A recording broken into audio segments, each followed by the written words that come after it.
কিরে কিসের বক্স ভাঙতাছে আরো দেখি স্কুলে হেডমাস্টার অমিত স্যার সহ মিল্লা ওরে এটি তো আমার মনশ্রীর বক্স দেখতেছে আবার টাকাও তো মাশাল্লাহ দিলে ভালোই হয়েছে।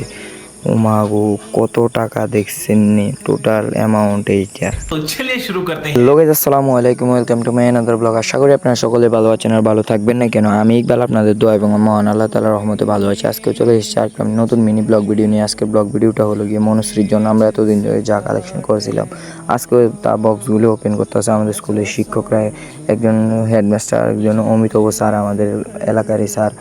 আমরা মনে হয় তারা মিলে ওপেন করতেছে আর সব ছাত্রছাত্রীরা 9 to 12 তারা সবাই আছে এদিকে। তারপর আমরা কয়েকজন মিললে ছেলে 3জন মেয়ে 3জন গণা শুরু করে দিলাম। মাশাল্লাহ দিলে প্রচুর টাকাই উঠেছে। মনে হয় টাকা আমরা এত টাকা উঠবো আমরা আশাও করছি না। আমরা জোরসে গেলে টার্গেট লছি 10 থেকে 15,000 টাকা উঠবো। আমরা দেখি মনে হয় 50 টাকার নোটে মনে হয় 10,000 টাকার মতো উঠে গেছে। তারপরে মনে হয় সবাই টাকা টুকা গোনা দিতেছে, মোটামুটি টাকা গোনা শেষের দিকে। তারপরে অবশেষে গোনা শেষ বলতে বাস করা শেষ, এবার গোনা শুরু হবে। বাস করা শেষের পরে ছাত্ররা লয়ে কিছু ফটো উঠাই লেতেছি, ম্যামও দাঁড়ালেও ফটো উঠানোর করে আবার গোনা শুরু করে দিছে। আমি একদিক দিয়ে গনতেছি আর একদিক দিয়ে স্যারে গনতেছে।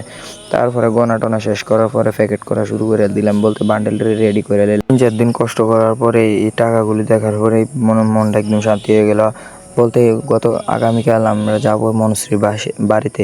আপনারা আগামীকালকে ব্লগটা দেখবেন, আশা করি আপনাদের কাছে ভালো লাগবে। মনশ্রীর বাড়িতে যাব, মনশ্রী বন্ধুকে দেখাবো। তারপর আমার বন্ধু মনোনন্দে ব্লগার, আমার বন্ধু আমার থেকে মোবাইল নিয়ে একটু ব্লগ করানো শুরু করে দিল। ব্লগ করানোর পরে মনোনন্দে এদিকে আমরা দেখাইতেছে। আমরা আবার ক্লাসে আমরা আবার টাকাগুলো একটা গোনা দিতে আসি, গোনা দিয়ে ইন টোটাল একটা হিসাব করতে আসি আর কি। তারপরে আমরা আবার গোনা শুরু করে দিয়েছি। গোনা শুরু করানোর পরে টোটাল অ্যামাউন্ট বাড়েছে 23,050 টাকা। আমরা আশাও করছি না এত টাকা বাড়িব। 23,050 টাকা আছে। আসসালামু আলাইকুম, আপনারা দোয়া করবেন আর শেয়ার করে দেবেন।